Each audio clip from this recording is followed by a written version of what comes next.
The video you're about to see is a very, very important interview. I did it back in 1980, in June of 1980, with Antony Sutton. And of course, Antony had been a scholar at the Hoover Institute for really many, many years. And while he was there, he wrote the 3 volumes of Western Technology and Soviet Economic Development. He wrote his book, National Suicide, and these books went into the background of the funding of the Soviet Union from its inception, and of course his book, National Suicide, went into the fact that America was financing the Soviet Union all during the Vietnam War, while the Soviet Union was financing the North Vietnamese who were killing our boys in South Vietnam.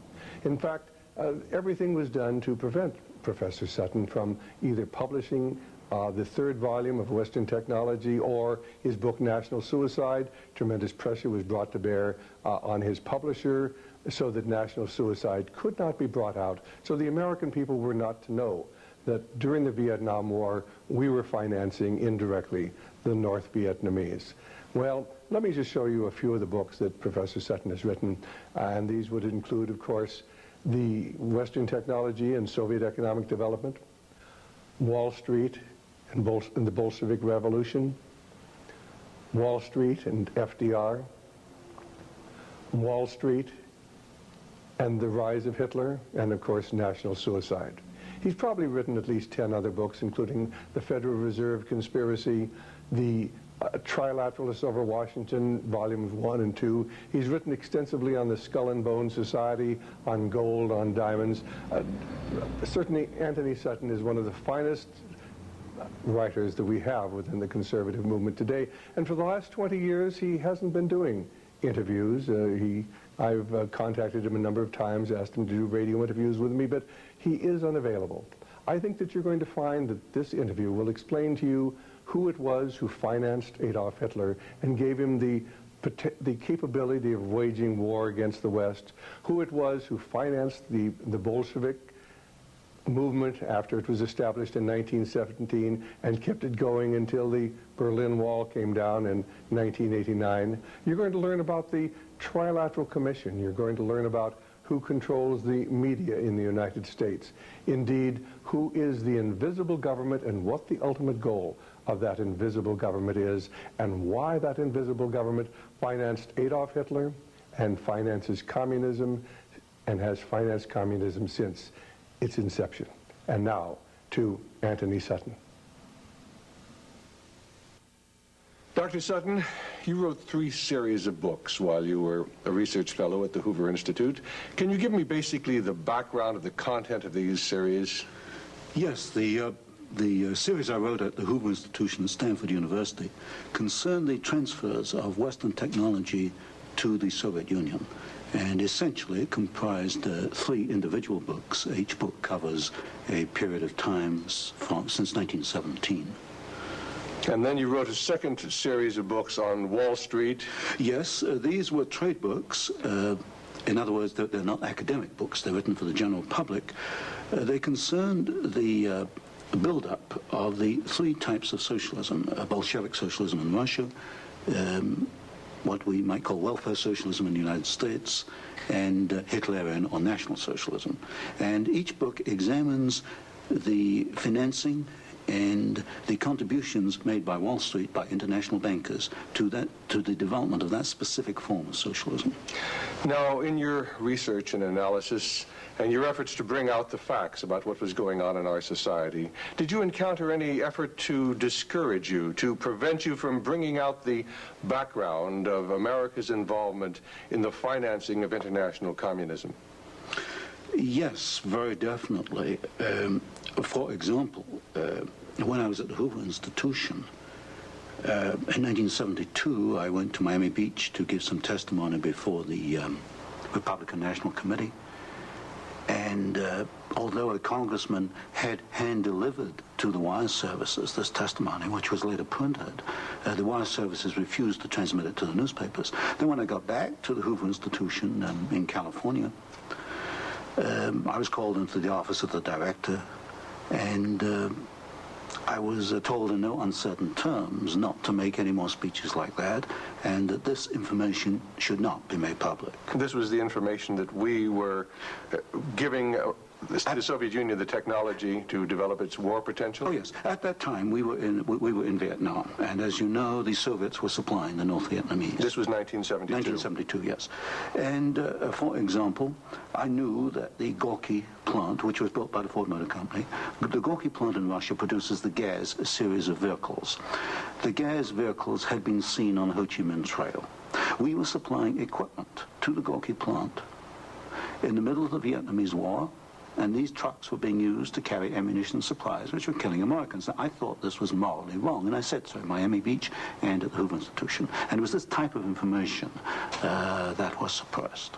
And so what eventually happened as far as your activities at the Hoover Institution were concerned? Well, I didn't pay much heed to the warnings. I published a book called National Suicide in the following year, which summarized our assistance to the Soviets, our military assistance to the Soviets. And when that book came out, again, there was great pressure to stop the book. There was pressure on both the publishers and me personally. And I felt I couldn't take this, and a few years later, I just left the Hoover Institution, and since 1975, I've been an independent author without any ties whatsoever. Let's go a little bit into the background of the financing of the German war machine that we fought in the period 1941 to 1945. Could we start, first of all, with the original financing of Hitler between 1922 and 1923, when he was first making his effort to come into prominence in Germany? The original financing of Hitler, that's in the years 1922, came only partly from Germany. One of the most prominent Americans concerned with financing Hitler was Henry Ford. In fact, Henry Ford received a medal in 1938 for his assistance to the early Nazi Party. Then, of course, Hitler had his attempted push in 1923. He went to jail, and then we begin another era in the rise of Hitler. Right, and of course he eventually came to power in 1933 by the electoral process. What about the financing of Hitler's electoral activities in 1933? This I can trace, I have traced it very exactly.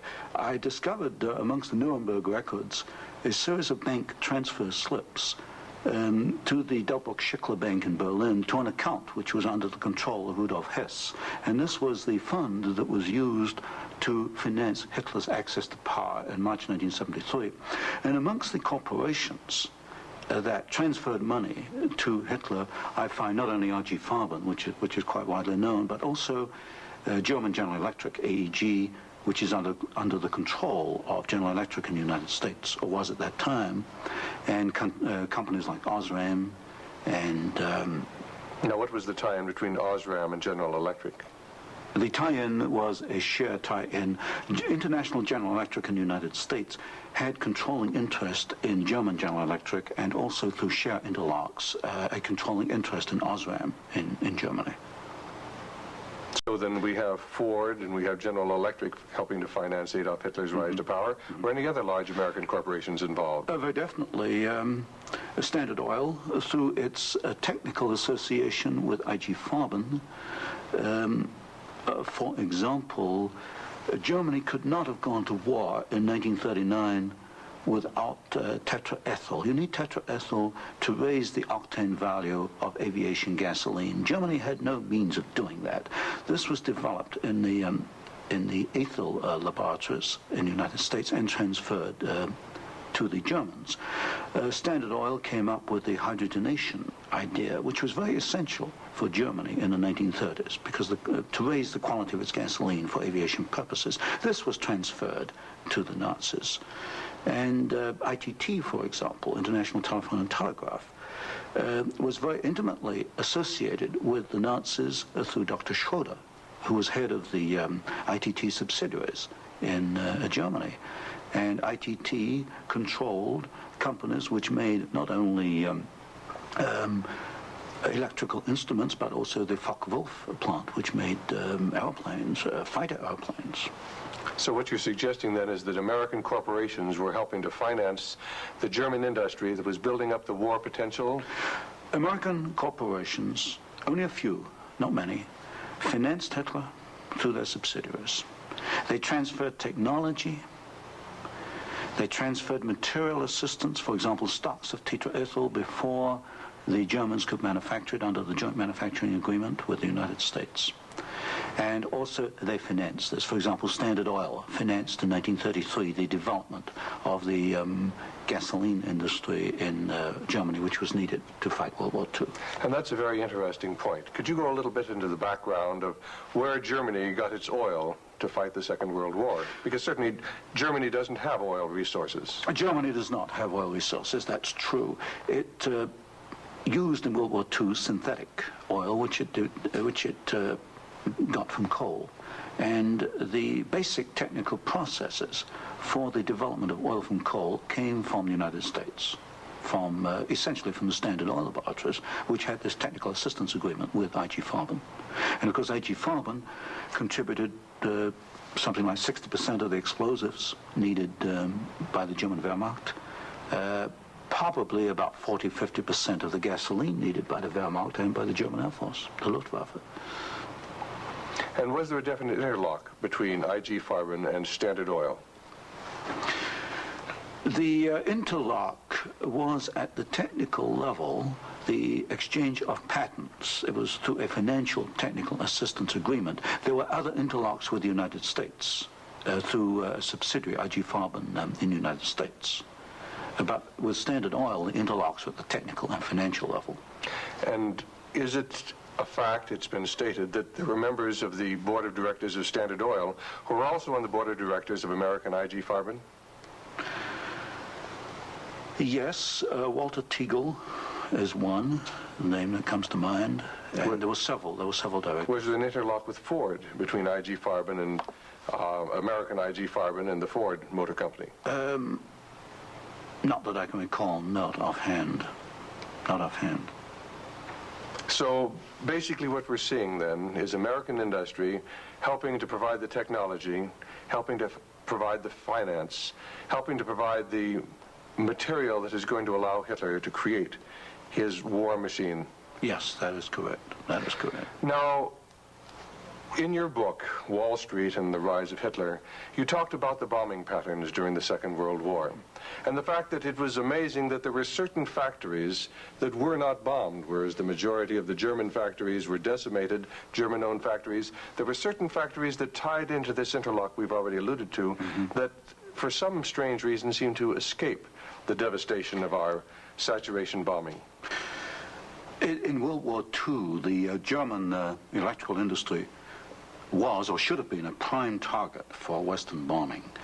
But in practice, the German General Electric plants were not bombed. Of the 10 major plants, not one was bombed, and a half a dozen others had trifling damage, broken windows, that kind of thing.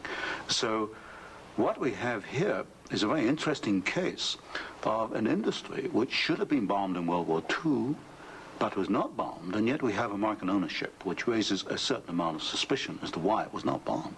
But as far as the German-owned electrical companies, did they undergo rather heavy bombing? I took a look at that. The Siemens plant, for example, they were bombed. There's no question. But the industry was not targeted as a general target. So Siemens, for example, was not bombed as heavily as, say, tank plants or aviation plants, that kind of thing. You mentioned the Ford plant in Cologne. Was this a prime military target?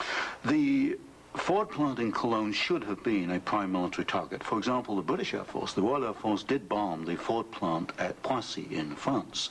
But the Ford plant in Cologne, which was by far the largest Ford plant in Germany, was not bombed in World War II. But did our military planners intend to bomb it? In other words, was it on the aiming report? Well, I did look at the aiming reports for the plants in Cologne. Ford was known about. They knew that it was producing equipment for the Wehrmacht. But it was not bombed. It was scheduled as a target, but it was not bombed. So somewhere along the line, as far as the planning was concerned, the name of the Ford motor plant in Cologne was deleted, and yet the city of Cologne itself was totally decimated. The city of Cologne was decimated, as of course many other cities in Germany were decimated. But somewhere along the line, something happened. I suspect it was in the aiming committees, and without question, orders were sent out not to bomb certain targets, even though these were prime military targets. And That's rather reminiscent of some of the orders that went out during the Korean War, some of the orders that went out during the Vietnamese War to leave specific targets within the enemy's domain untouched by our strategic bombing. I understand that was so, although I've not investigated it. Now, in your book, Wall Street and the Rise of Hitler, there was one very interesting section about a special fund that Heinrich Himmler had, and the funneling of money from German corporations into this fund, even up into the years 1943 and 1944. And many of these corporations had strong ties into the American corporations, into the American parent corporations. Could you tell us a little bit about the Kepler Fund? The Kepler Fund was also known as the Konto S Fund. It was what we might call Heinrich Himmler's personal slush fund. He used it for his own personal projects.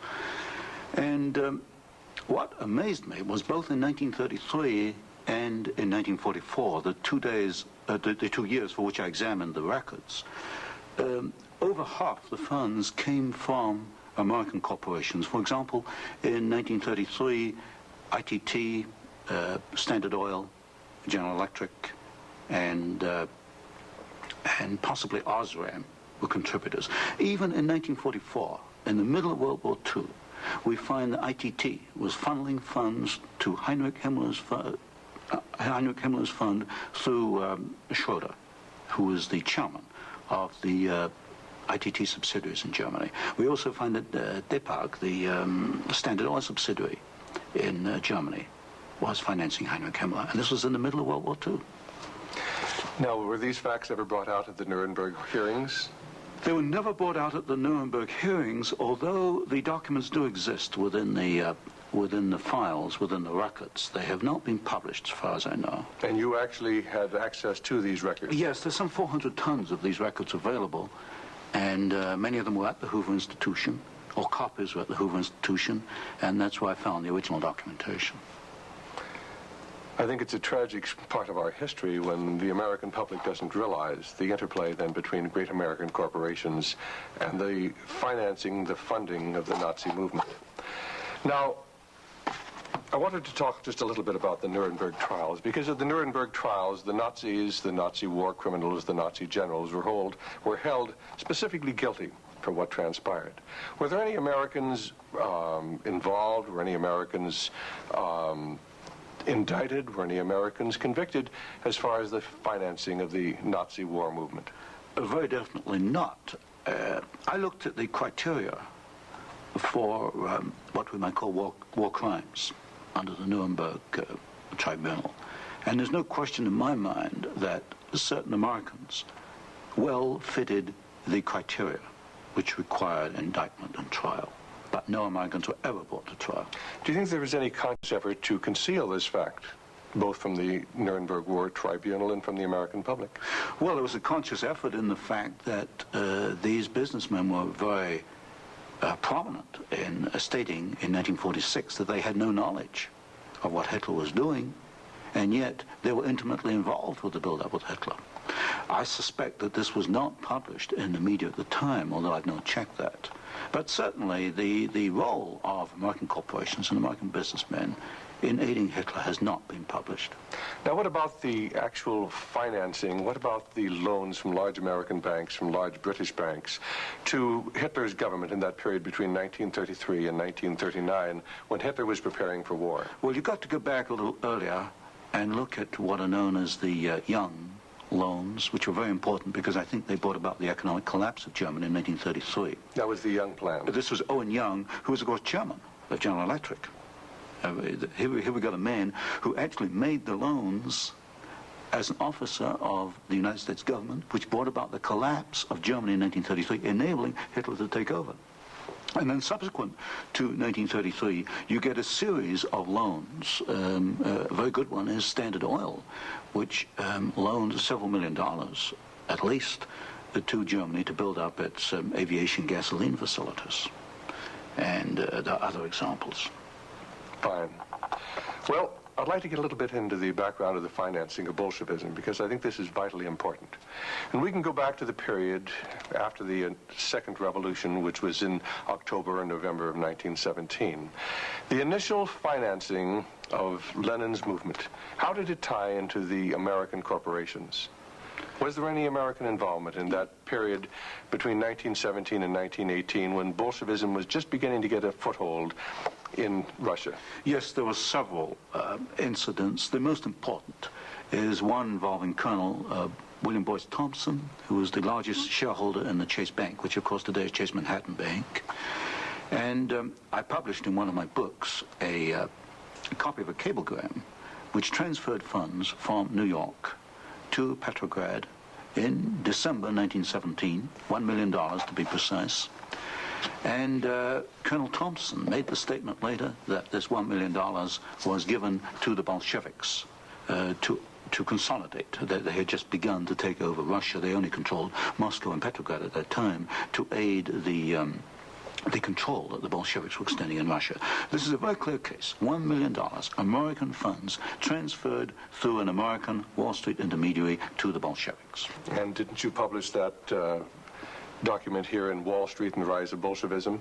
I published two statements. One is a copy of the cablegram, and the other is a copy of the news clip of the statement made by Colonel Thompson at that time that he had made this contribution. Now, why would an American capitalist, an American financier, help to aid Bolshevism?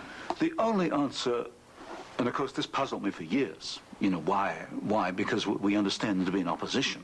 And the only answer I can come to is one of captive markets. The United States did not want another United States in the world. And of course, if you look at the world map, Russia is 2 or 3 times larger than the United States. Imagine this as another United States, as another competitor to the United States.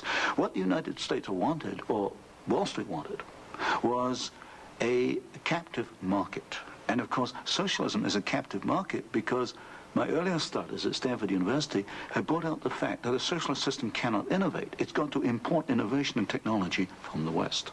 And so I think the aim behind this was to encourage the development of Marxism and other types of socialism, because this would give these Wall Street bankers control of a world market, a captive market. At the end of the First World War, Russia was devastated by famine. And America sent a relief mission. It was the Hoover mission. Do you know any of the facts surrounding the activities of the Hoover Commission? Well, there's no question that in 1922, 1923, Russia was finished. Industrial output was perhaps 8 or 10% of 1913 figures, and people were starving by the hundreds of thousands. And the Hoover mission was organized, of course, to send aid to Russia. But most of the aid went to the Bolsheviks, who controlled really quite a small part of Russia at that time. Only a very small part of the aid went to the White Russians or to the Far East. And then after 1922, 1923, Lenin instituted something known as the New Economic Policy, or this series of 5-year plans. Can you tell us about the 5-year plans and the part that the major American corporations, major world corporations, played in building up the Soviet Union? Well, there are two separate phases here. The new economic policy was started in 1923 by Lenin, and I found, and I published this in my first book from Stanford, that every single Russian industry was rebuilt or restarted by foreign corporations, mostly German, British, French, and American. By 1928, Russia was back to approximately its 1913 industrial output. And at that point, she began to think of these grandiose 5-year plans. And in 1928, Gosplan, which is the Russian government planning commission, actually designed an initial 5-year plan, but this was thrown out, it was inadequate, and American corporations were were brought into Russia. And the first 5-year plan and the second 5-year plan were actually designed in the United States by American corporations. And what were these corporations? Which ones specifically were involved? The design of the first 5-year plan was by a corporation probably not known to most Americans, Albert Kahn. But Albert Kahn was the foremost industrial architect in the United States. And Albert Kahn laid out the basics of the first 5-year plan for the Soviets. And then we find, again, the same corporations involved with the construction of the plants, International General Electric, most certainly, DuPont, Ford Motor, Hercules Motor, Curtiss-Wright in aircraft engines, and even some corporations which today we've forgotten about, like Vultee and Chance Vought. These were aircraft manufacturers at that time. And so American corporations came in and they built the first 5-year plan. But what was important, the Soviets then copied these plans, and this accounts for the tremendous Russian output. They took this initial equipment and they multiplied it, they copied it by the 100. Now, how about Ford Motor Company? Did they play a part in the building up of the Soviet potential? Very definitely. Ford Motor Company built the Gorky plant, and the Gorky plant produces the GAZ series of vehicles, that's G-A-Z, and these are trucks, and there's some automobiles. And right from the early 1930s, you find that the GAZ plant has had military potential, and Ford knew that when it went in and built the Gorky plant. And we know it because I found statements to this effect within the State Department files.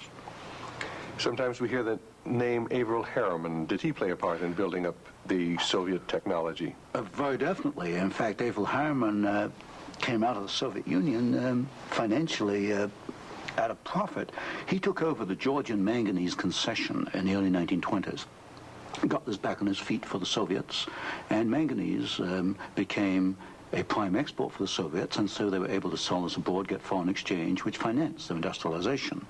And then they bought out Harriman about 1929, and Averell Harriman received as compensation $1 million more than he put in the first place. How about Armand Hammer of Occidental Petroleum? Armand Hammer is a very interesting example. Armand Hammer received the first foreign concession in 1922. In asbestos in the Ural Mountains. And he also conducted for the Soviets a number of other enterprises, right down to pens and pencil manufacturing, for example. But Armand Hammer is interesting because his father, although Armand Hammer today is chairman of Occidental Petroleum Corporation, his father was Julius Hammer, who in 1919 was Secretary General of the Communist Party USA, which emphasizes the argument I made throughout my books, that at the top level, there's no difference between your top communists and your top capitalists. They interlink. You've got Armand Hammer, chairman of Occidental Petroleum. His father was Secretary of the Communist Party USA in 1919. So it's basically a power grab. It's a power grab, an international power grab.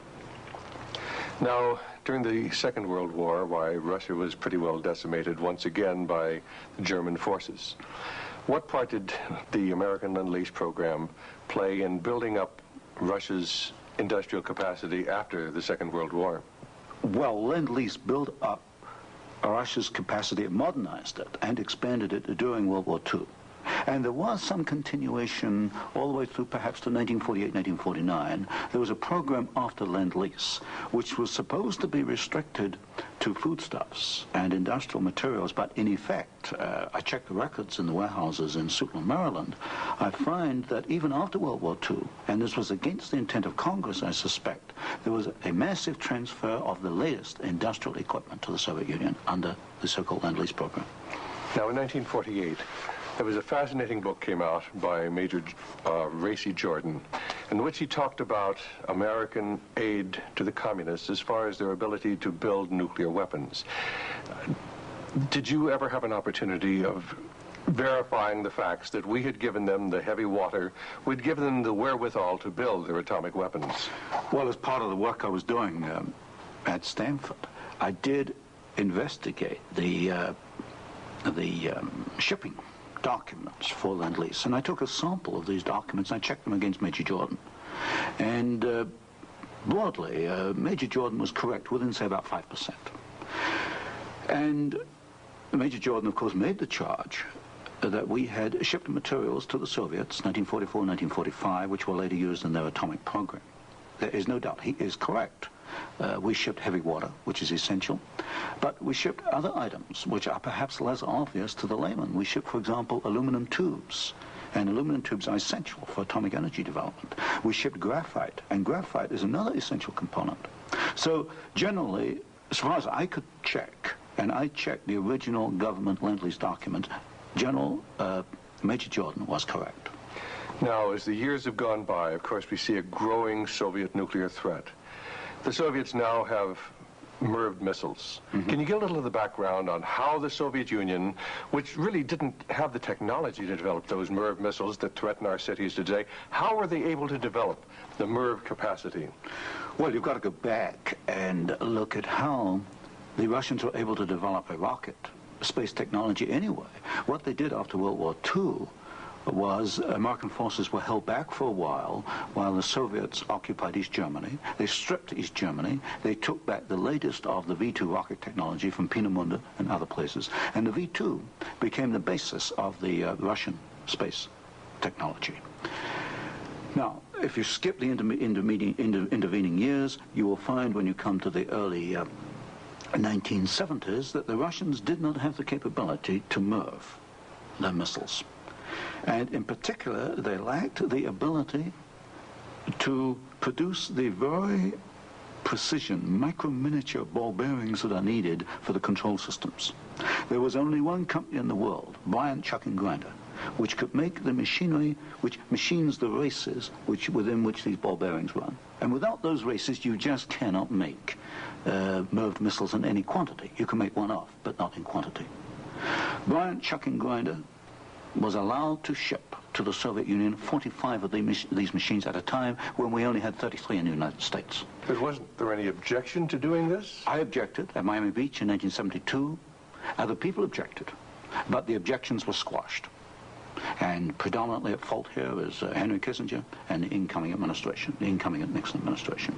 This was known, I'm sure it was known in DOD. If I knew it, then certainly DOD knew it. But the objections were squashed, and there was suppression of the information. And so once again we see America building up the military capacity, the nuclear threat from the Soviet Union. Well, this goes, you know, when you talk about MIRVing of missiles, you're talking about a quantum jump in your military technology. Now, I'm not a military man, but to me, the ability to do that is a massive leap forward, and we enabled them to do it, and we did it knowingly and deliberately. During the Vietnamese War, the Soviet Union and the Eastern European satellites were the primary suppliers of war materials to the North Vietnamese who were killing American boys in South Vietnam. Would you comment on our aid and trade with the Soviet Union and with the Eastern European satellites during that period of time? Well, there's no question that the Soviets were the prime suppliers of military equipment and suppliers to the North Vietnamese. Let me give you an example. The American pilots, as they flew over the Ho Chi Minh Trail, described the trucks that they were seeing as American trucks. Well, they were American trucks because they came from the Gorky plant, and Gorky was built by Henry Ford. And so you have the situation where we were, in effect, supplying both sides in the Vietnamese War. But the trucks were being built by the Soviet Union. However, were they getting any materials from the United States to help build those trucks? Yes, in the early 1970s, I know specifically of shipments of equipment into the Gorky plant while the war was going on, which in effect were aiding the Soviets to build more trucks to be used by the North Vietnamese. How about loans? Was America extending loans to the Soviet Union during this period when they were the primary financiers of the North Vietnamese? Yes. Beginning about 1970, there was a massive grant of loans to the Soviet Union. I'd say by about 1976, it must have totaled perhaps $40 billion outstanding. And so this, of course, these loans were used to enable the Soviet Union to purchase industrial equipment in the United States, and this industrial equipment was used to manufacture, in part, military supplies which were used against us in Vietnam. How about Russian shipping that was being used to ferry supplies to North Vietnam? Shipping is a very interesting example because the Soviets published a shipping register, about 6,000 ships, and I analyzed every one of these ships, both the origin of the technology of the ship itself, the hull, and the engine. Most of them are marine diesel engines. And I find that 60% of the Soviet merchant marine, which of course has military usefulness, 60% was built aboard.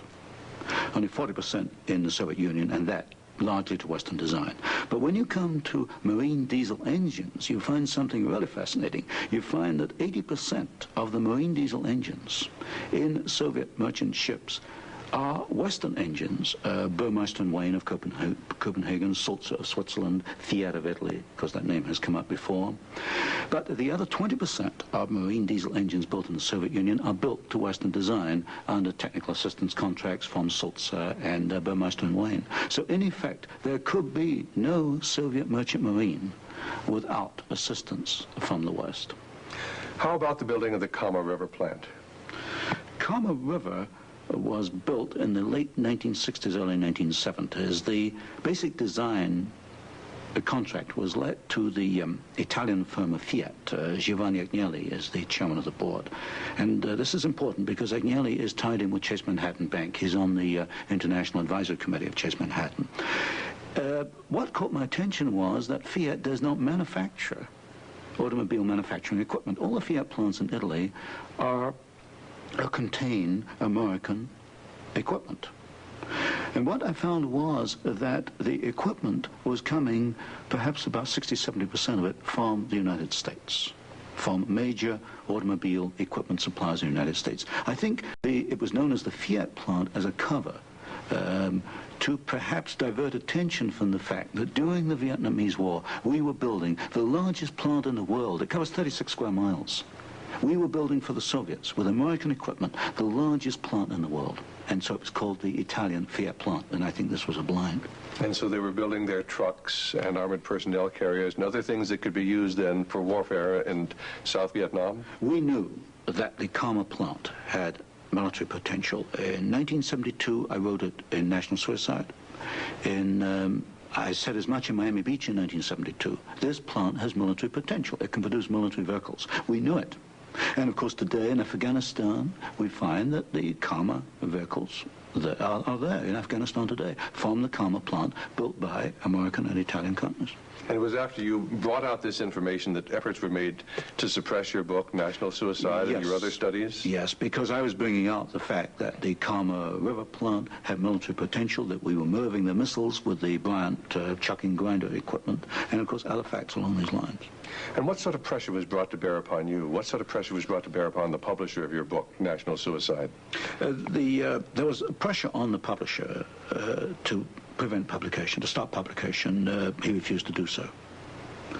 There's pressure brought upon me first to withdraw the book, and then a rather deceitful sort of pressure. It was claimed at the Hoover Institution that I had plagiarized volume 3 of my Western Technology series, which was being published by Stanford University. Well, firstly, I challenged them to point out the plagiarization, and nobody could find even 2 sentences that matched up. But then I pointed out that I cannot plagiarize my own work. I hold the copyright on both books, and nowhere in the world can I plagiarize myself. That's a logical impossibility. And then gradually it built up over the following years that my research was perhaps going a little out of what was perhaps required or welcome would be a better word, and it should be confined within more narrow boundaries. And at that point in 1975 I left the Hoover Institution, and since then I've become an independent author, and I can publish what I want to publish. Do you know of any other instances where efforts were made to suppress publication of books through the Hoover Institute?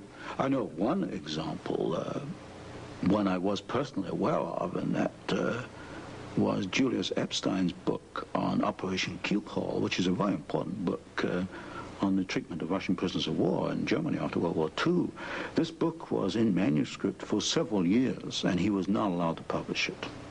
I heard that firsthand from Julius. Right, and eventually it was, of course, brought out. It was at a later point. Now, another example I can give is my own Western Technology series. The 3rd volume of that was held in galleys for 1 year. Now, it costs a lot of money to hold a book in galleys, because when a book is in galleys, you want to get out on the market to start recouping your investment.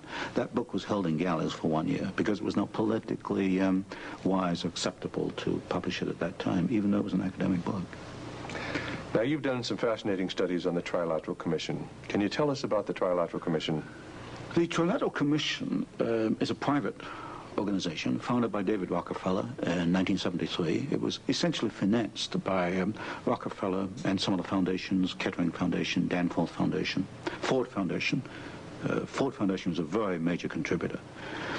And The stated objective is to encourage discussion amongst what they call the trilateral regions. I should point out that of the 300 members, 1/3 come from the United States, 1/3 from Japan, and 1/3 from Europe. But in effect, I find that the actions of the Trilateral Commission are very much self-interested on the part of the international banking community in New York. Now, as far as the Trilateral Commission's influence on the American government is concerned, it's been said that there is a very excessive representation of the Trilateral Commission in Jimmy Carter's cabinet and in Jimmy Carter's administration. Well, excessive is rather an understatement. I think there's some 200 million people in the United States. There are only 77 trilateral members who are American. Out of that 77, I counted no fewer than 18 trilateralists. That's about 1/3 of the American trilateral contingent turns up in the Carter administration. Mr. Carter himself was a trilateral, Mr. Mondale, Mr. Brown, Mr. Vance, Mr. Blumenthal, Mr. Brown, Secretary of Defense.